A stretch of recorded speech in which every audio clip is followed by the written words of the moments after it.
Saudações alviverdes a todos, eu sou Conrado Cacassi e está começando mais um React após o empate horroroso, péssimo empate entre Palmeiras e Universitário ontem à noite no Allianz Parque. É claro que a gente prefere estar na situação que estamos em relação a como está o Botafogo, como está o Internacional. Os dois estão eliminados e o Palmeiras está classificado. Então, claro que relativamente a gente está bem, não tem do que reclamar. O empate ontem não tira vantagem nenhuma do Palmeiras, não influencia em nada em mando, não influencia em nada. Apenas a frustração de ter feito um jogo ruim para 33 mil pessoas. Os jogadores tiveram uma postura bastante preguiçosa em campo. Tem fatores atenuantes que explicam essa atitude, mas não justificam. Mas o que eu quero mesmo é ver o que o Abel tem a dizer sobre isso. Ele que sempre fala que gosta de ganhar, de vitória. Tá bom, não ganhou do Universitário em casa. Num jogo muito chato. Com o time claramente com potencial para fazer muito melhor. Então, por que isso aconteceu? Vamos lá, Abel, tua vez. Direita. Apesar da classificação, o Palmeiras chegou hoje, né, a 7 jogos como mandante em mata-mata de Libertadores, especificamente, sem vencer aqui no Allianz Parque, né?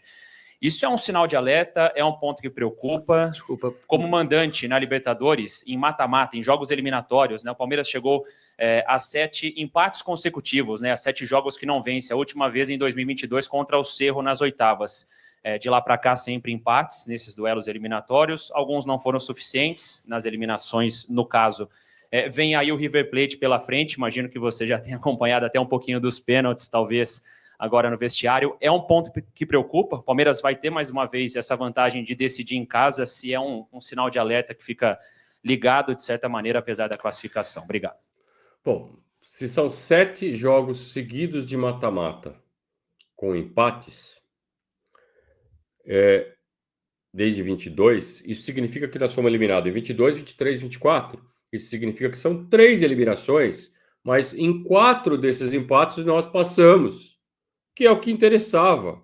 Então já começa distorcida essa estatística, né? Você coloca assim, 7 empates, mas 4 classificações.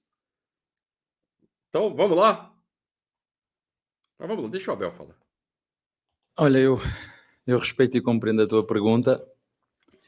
Até pensei que ias dizer que era a 13ª vez que o Palmeiras estava presente numa meia-final. Isto depois a gente faz as perguntas que quer e tem que as respeitar, mas deixa eu também lembrar-te disso. Ainda não perdemos nesta competição. Para tu veres o quão difícil é chegar, o atual campeão foi eliminado nas oitavas. E portanto eu agarro mais coisas positivas, eu sou positivo aqui e agora.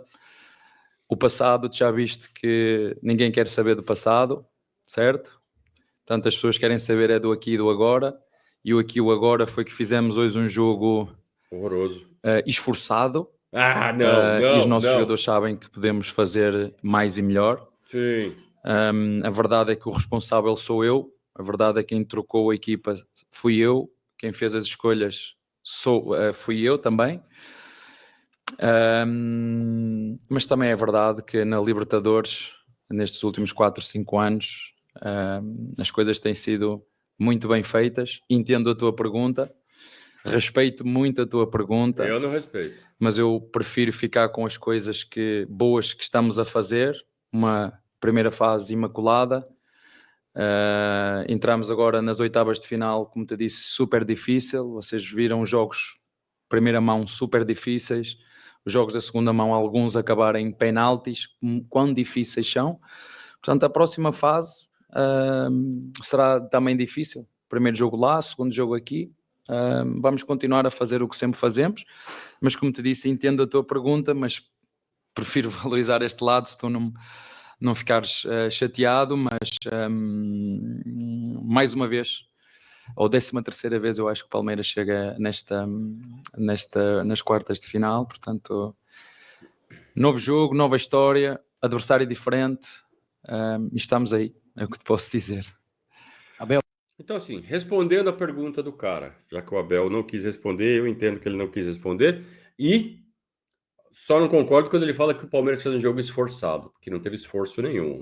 Os jogadores estavam numa nhaca danada. Mas claro não. Entendo que o Abel queira proteger seus jogadores e falou, não, a culpa é minha, eu que escalei, eu que... Tá bom, beleza. Tá? Mas que os jogadores estavam numa puta de uma preguiça, estavam. Agora, vou falar de novo. A pergunta é maldosa. A pergunta fala assim, 7 empates em casa no mata-mata da Libertadores desde 22. Bom, fomos eliminados em 22, eliminado em 23, eliminado em 24, com empates em casa. Ok? Então, se são 7, classificamos 4. Se classificamos 4, o retrospecto é positivo. Cada uma das eliminações teve uma história. Teve jogo que foi roubado, muito roubado, dessas 3 eliminações. Teve jogo que foi muito roubado e, evidentemente, teve outros jogos que nós pegamos equipes fortes, equipes que mereceram. E o jogo foi sempre pegado, pau a pau. Nunca o Palmeiras ficou para trás, sabe? Sem chance nenhuma. Então, o recorte, a matemática, ele existe, o fato está ali. Só que é injusto. Ele infere que o Palmeiras é um clube completamente impotente, que o Palmeiras tem um problema crônico. O problema crônico que existe é o Palmeiras está com dificuldade em casa no aspecto mental. Por quê? Porque é um clube que ganha fora de casa. Olha a campanha do Palmeiras fora de casa.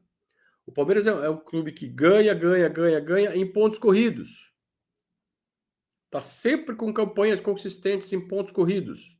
Ficou no G3 do Campeonato Brasileiro em 8 dos últimos 10 disputados.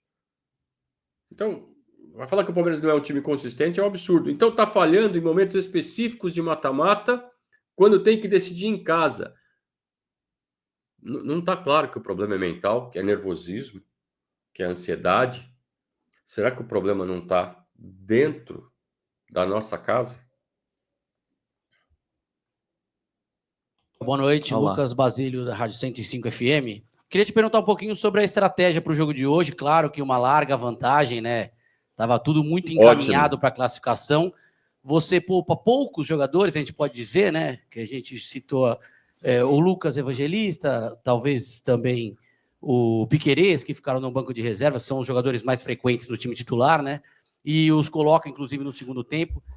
Depois do Sport, se você vai ter uma semana quase completa, né, antes do Clássico, novamente contra o Corinthians. Por isso eu queria te perguntar a respeito desse planejamento, né, dessa programação do time que você utilizou essa noite. Obrigado. Olha, acho que tu bateste aí no ponto certo. Acho que, por muito que eu tenha avisado os jogadores e dado o alerta de que estas equipas, Universitário, nós sabíamos da atitude competitiva que eles têm nos duelos. Vocês viram hoje os duelos, da forma como dividiam. E eu acho que esse foi apesar de ter sido um ponto a favor, ganhar lá 4-0, inconscientemente os nossos jogadores, 4-0, vamos controlar o jogo, e vocês a primeira parte foi só passos para trás e para o lado, e falhados. Disse isso aos jogadores ao intervalo, que não estávamos a ser agressivos ofensivamente, estávamos a fazer uma posse sem intenção, e muitas vezes nessa posse a perder a bola de forma precipitada. E depois a gestão, né, vocês às vezes falam e têm todo direito, viram que o Roque ficou com queimbras, né? E fui, entre aspas, criticado por ter tirado o Roque no último jogo. Isto não há milagres, o futebol brasileiro não dá tréguas a ninguém. Então a gente já falava isso no jogo passado, né? Por que ele pôs o Luigi e tirou o Vitor Roque? Só pode ter sido por questão física. Assim, se a gente que é a gente não faz o menor sentido para nós aquela substituição, a não ser por questões físicas, imagina para o Abel. Você acha que ele... vou tirar o Vitor Roque e vou colocar o Luigi. É claro que ele estava com problemas físicos, né? Sentiu fisicamente, teve que trocar. Simples. E nós temos que gerir da forma que nós entendemos que que é melhor, mas como te disse, estou perfeitamente de acordo com o que tu disseste. Eu acho que a vantagem de 4-0 inconscientemente fez com que a nossa equipa relaxasse um bocadinho e não pode ser. Não pode ser. Não pode ser mesmo. Abel, boa noite. Não pode ser mesmo. Assim, nem que seja para jogar 30 minutos, para valer. Para entrar rasgando 30 minutos e resolver o jogo. Mas isso tinha que ter acontecido pelo menos 30 minutos. Dos 15 do segundo tempo para frente, vamos dar um gás aqui, vamos ganhar dos caras, porque agora só tem jogo segunda-feira. E pronto. Agora, nem isso aconteceu. Então, isso é falha também do treinador. É falha dos jogadores e é falha do treinador que tem que cobrar isso dos caras. Eu falei para eles no intervalo. Beleza. Não adiantou nada. Então, essa sensação de frustração específica por ontem ficou. Acabou o mundo? Claro que não. Já vamos virar a página, esquece esse jogo de ontem. Mas que aconteceu, aconteceu, e que era melhor que não tivesse acontecido, era muito melhor.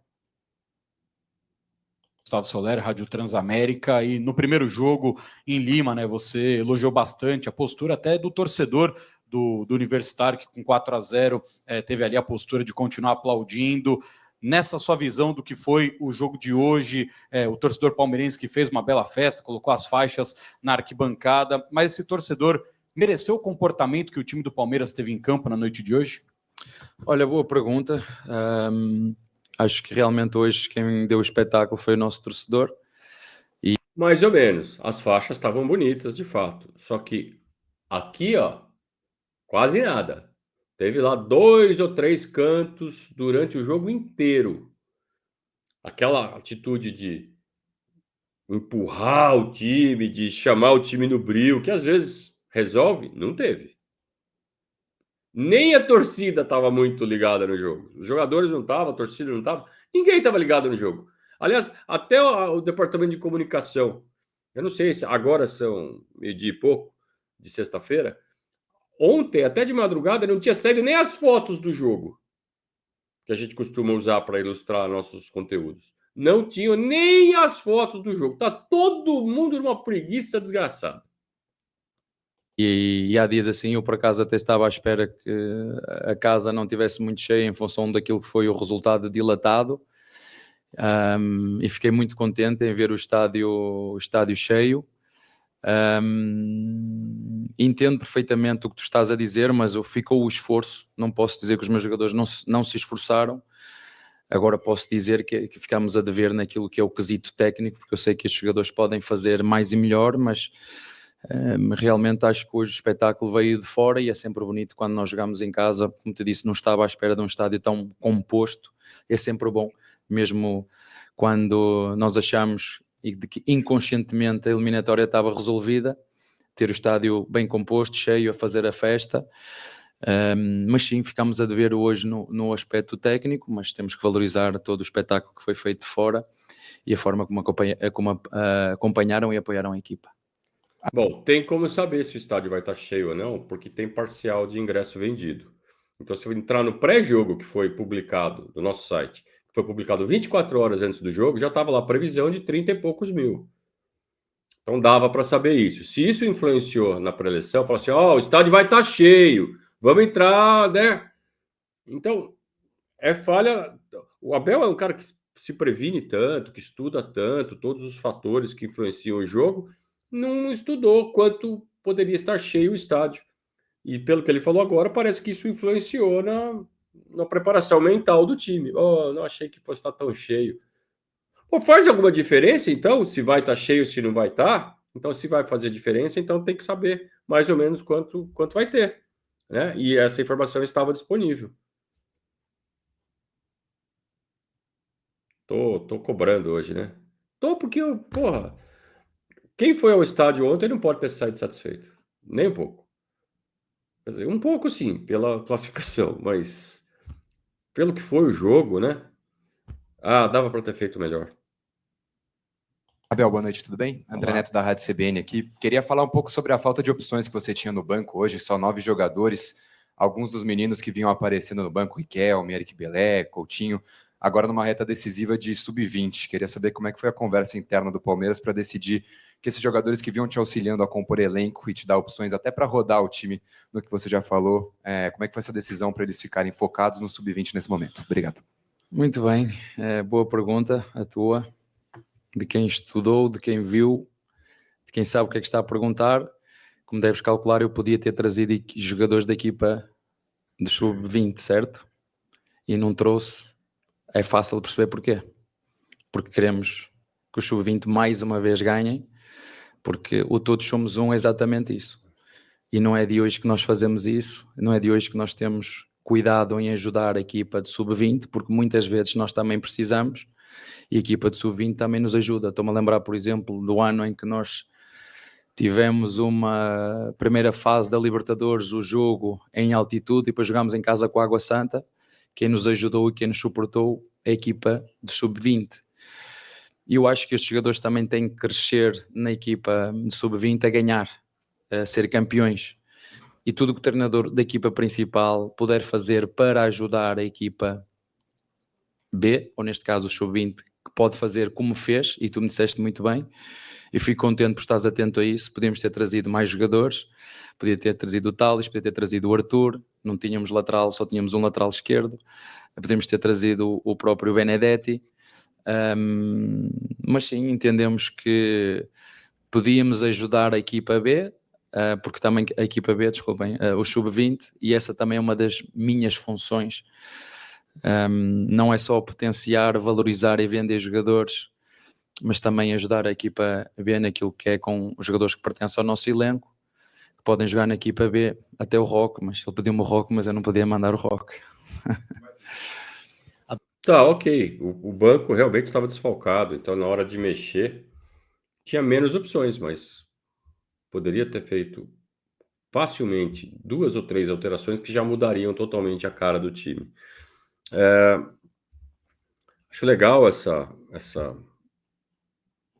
integração e o entendimento de que, dado que foi 4-0 lá, dificilmente não, impossível o Palmeiras perder a classificação, pode abrir mão do Sub-20 para compor o banco, né? Deixa os meninos ganharem título, vai ser importante para eles, vai ser importante para o clube, vai valorizar esses moleques. Então, atitude correta. Quanto a isso, nenhum problema.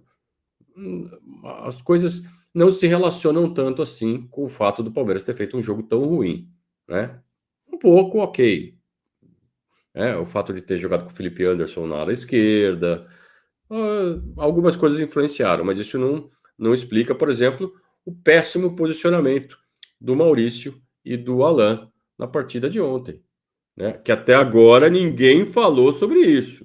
Do jogo, como foi o jogo, como foi o problema do Palmeiras tático dentro do campo ontem, porque o Universitário chegou até a ser melhor que o Palmeiras durante 20 minutos no primeiro tempo. Boa noite. Olá. Você recebeu essa semana um novo goleiro, né? O Carlos Miguel, 26 anos, que em outros clubes ele pedia passagem e acabou não tendo tantas oportunidades assim. Você tem o seu principal goleiro, o Everton, 37 anos, ídolo do Palmeiras. Como que você pensa a questão de transição, de dar oportunidades ao Carlos Miguel, que acho que chega com a intenção de jogar? Como que você lida com essa situação? Olha, é verdade, o Everton, ídolo e grande forma, como ainda hoje. Não. Foi uma oportunidade de mercado. Nós já tínhamos pensado, e o Everton sabia, o Lomba também sabia que nós estávamos à procura do goleiro e a ideia era contratar para o ano que vem. Já vos disse várias vezes que aqui nesta casa as coisas se preparam antecipadamente e fico contente que um especialista de futebol que está do outro lado do mundo, que se chama Mourinho, num minuto e meio conseguiu ver o que nem todos conseguem ver que se faz aqui dentro deste clube. Portanto, foi uma oportunidade e nós... A vaidade do Abel, ele tem aquela dose de vaidade que todos nós temos, né? Ele tem. Temos 3 goleiros agora muito bons, mas ele apanha e chega com o comboio já em andamento, agora que está aqui connosco, vai começar a treinar e vamos ver.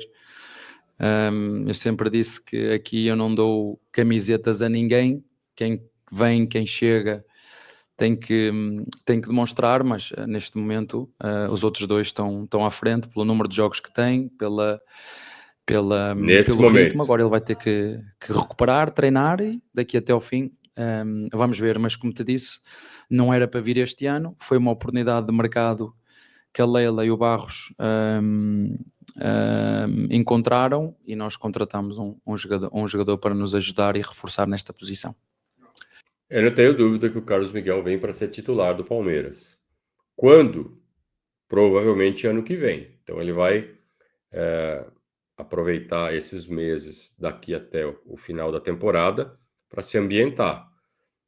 Ele saiu do futebol brasileiro faz pouco tempo, conhece muito bem o futebol brasileiro, não vai ser problema para ele. Mas tem hierarquias, né?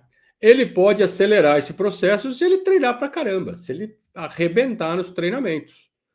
O Everton continua sendo capaz de fazer defesas espantosas. A que ele fez contra o Botafogo foi gigantesca, frente a frente ali com o Correia, né? Mas ele já está dando demonstrações de que o reflexo não é o mesmo. E o gol que ele tomou do Chelsea, desculpa, reflexo. O gol que ele toma do Corinthians no Allianz Parque, que ele resolve reclamar, é pane mental. Então são erros graves para um cara experiente como o Everton, que é sinal de declínio. É sinal de declínio. Não quer dizer que ele não presta, não quer dizer que ele não serve para mais nada. Claro que serve, como eu disse. Continua fazendo defesas espetaculares, coisas que poucos goleiros são capazes de fazer. Mas que já está na hora de começar a pensar na troca, já está. Oportunidade de mercado, pô, fechou, beleza, traz. Se começar a treinar melhor, titular. Então agora vai depender dos treinamentos. Claro que o Abel não vai chegar agora no primeiro dia que o cara foi apresentado, aliás, nem apresentado foi, e falar assim, não, já é meu titular. Claro que não. Ele tem que prestigiar quem está aqui ralando. Mas o movimento natural é haver uma briga, uma disputa entre eles nos treinamentos. E quem treinar melhor vai jogar. Abel, seguindo nessa esteira desse assunto, o Palmeiras também contratou o Jefté e estava aqui hoje. Eu queria que você falasse essas movimentações recentes, né? Carlos Miguel, Kelvin, Jefté, o que eles te trazem nesse elenco? E a gente fala muito sobre a questão do substituto do Richard Rios. E hoje você voltou a usar o Alan por dentro, que é uma função que ele já tinha feito no Campeonato Paulista. Você hoje vê, dentro das opções que você tem no elenco, o Alan é o outro camisa 8 que você tem? Boa pergunta, mais uma boa. Falaste do Alan, GFT e Kelvin. Kelvin, eu acho que isso é lógico. Nós tínhamos que renovar ali o lado direito, depois daquilo que foi o trabalho brilhante do Mike e do Rocha, essa dupla de laterais dobrados que nos deram um campeonato em 2023. E por tudo que fizeram dentro do clube, a história que tem, a quantidade de títulos que tem. E como digo, fico sempre feliz quando nós podemos ajudar os nossos jogadores. O Rocha podia ter ficado connosco até o fim, mas a verdade é que o Grêmio precisava de um jogador com estas características, com esta experiência para os ajudar. E nós ficamos felizes também por ele poder continuar a sua carreira. O Mike a mesma coisa, portanto é normal. O Kelvin, mais uma vez, mais uma grande movimentação da nossa presidente e do Barros, a estar atentos àquilo que é o mercado, um jogador brasileiro, porque nós queremos também trazer e reforçar com jogadores brasileiros. Foi um bocadinho parecido com o Carlos Miguel. Até porque não pode ficar contratando só estrangeiro, que tem um limite, né? Então tem que valorizar jogadores brasileiros que ficam disponíveis no mercado, seja no mercado nacional ou no mercado internacional. Foi uma oportunidade de mercado, senão nós podíamos também ter subido o Gilberto, mas acho que foi mais um jogador para reforçar aquele lado direito, o Giai e o Kelvin, sabendo. E nada impede de promover o Gilbertinho no ano que vem, né? Para ter 3 na posição, um vindo da base. O Gilbertinho deve estar estourando a idade no ano que vem, né? Tanto que o GI nestes últimos tempos foi assediado, se assim se pode dizer, com propostas de outros clubes, e nós temos que estar sempre atentos e precavidos. O GFT eu acho que é normal, uma situação normal. O Vanderlá esteve connosco, eu acho quase que desde que nós chegamos. Ele lembro dele ser suplente do Vina, depois suplente daquele jogador que nós contratamos que chegou no Mónaco, O Jorge. o Jorge. Aos poucos foi passando para cima, mas entendemos que agora, em função daquilo que era o contexto dele no clube, acho que o Red Bull Bragantino é aquele clube fantástico, porque não tem pressão de ter que ganhar, não tem pressão de ter que performar.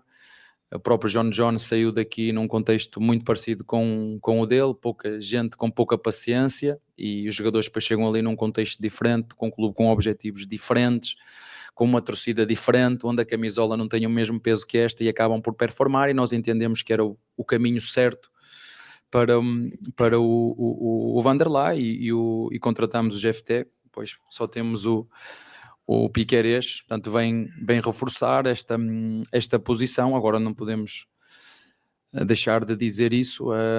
Este ano foi... Quero ver falar do 8, do reserva do Lucas Evangelista, ou de alguém para brigar com o Lucas Evangelista. Estamos batendo nessa tecla já tem algumas semanas.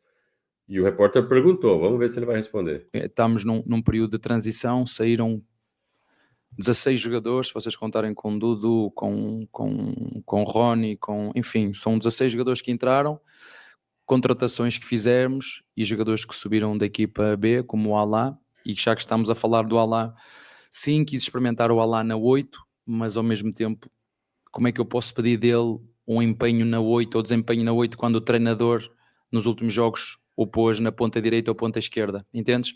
Metê-lo aqui a 8 para ver o que é que ele nos podia dar, mas eu tenho que entender que nos últimos, sei lá, no Mundial fez na ponta direita, né? um ponta armador, e fez um Mundial espetacular nessa posição, e hoje resolvi, em função também, indiretamente o treinador também passa mensagens, hoje também quis ver o Alá nessa posição, se nos podia ajudar, sem nós termos que ir ao mercado, mas não posso não ter intenção a isso, que até agora pus ponta direita, ponta esquerda, ponta direita, ponta esquerda, e o treinador hoje lembrou-se, ok, como ele já fez a volante, meti-o a 8, mas deixa-me dizer, só para terminar...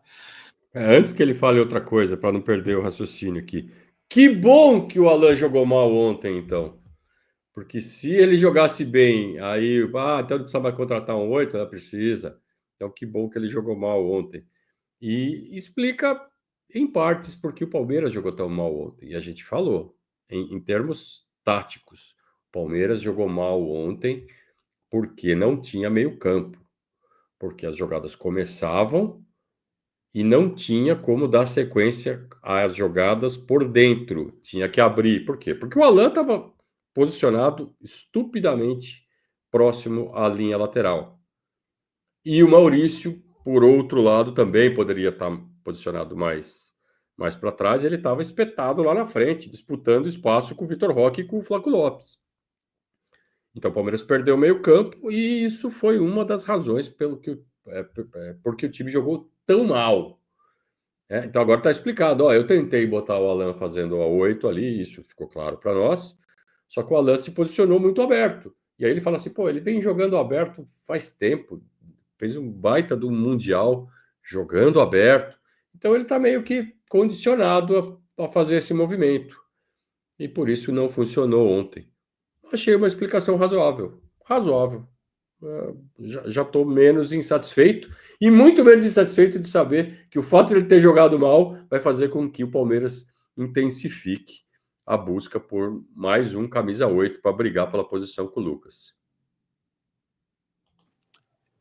Eu não o tirei para ele estar a jogar mal, até porque eu achava que ele era dos jogadores até mais agressivo e mais audaz. Eu tirei porque ele tinha amarelo, e só faltava ficarmos, como foi contra o Corinthians, com menos um jogador, e eu a tentar a fazer gestão física e ter que jogar mais 30 ou 40 minutos com menos um jogador. Portanto, ele saiu só, e é bom que fique claro, porque na minha opinião estava a ser um dos melhores jogadores, mas isso é a minha opinião, por ter amarelo, e às vezes um jogador jovem pode não conseguir gerir este amarelo até ao fim e nós não queríamos, ou eu não queria arriscar. Está bem? Deixa eu só dizer-vos que é bom quando as perguntas são assim boas e fáceis. A minha entrevista também é boa e fácil, está bem? Obrigado. Agora sim, encerrando a...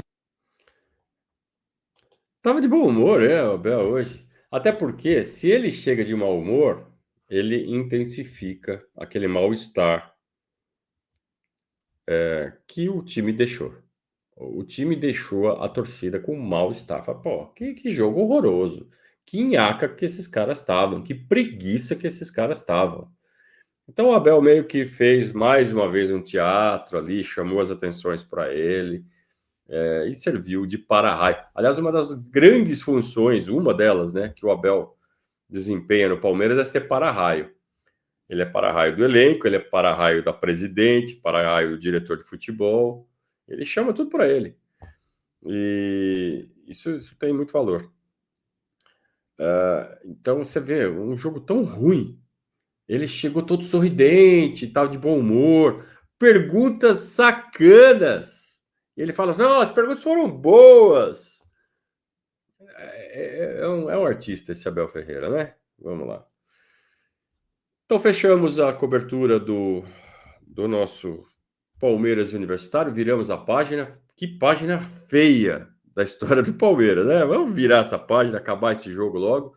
Pensar no esporte, pensar no Campeonato Brasileiro. O Palmeiras tem que jogar bem diferente do que jogou ontem para conseguir 3 pontos e seguir na cola do Flamengo. Flamengo que está numa fase técnica muito boa, segue liderando o campeonato 1 ponto na nossa frente, 4, mas tem um jogo a mais, e está com um caminhão de dinheiro para gastar. O dinheiro dos caras parece que não acaba nunca, né? Isso é o resultado deles terem uma torcida tão grande, que é resultado histórico aí de uma forcinha dada pelos meios de comunicação da história deste país, da história do Brasil, né? Como ajudaram o Flamengo a crescer sua torcida.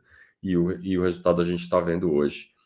Com competência, as diretorias recentes do Flamengo finalmente entenderam como transformar isso em poder.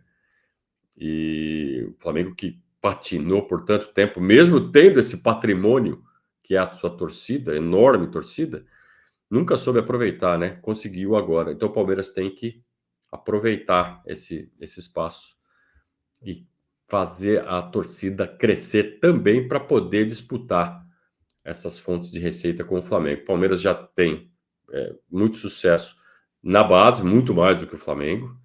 Então está equilibrando um pouco essa história, mas quanto mais torcida, mais vai conseguir arrecadar. Então é importante o Palmeiras aproveitar esse espaço enquanto São Paulo, Vasco, Corinthians não se organizam.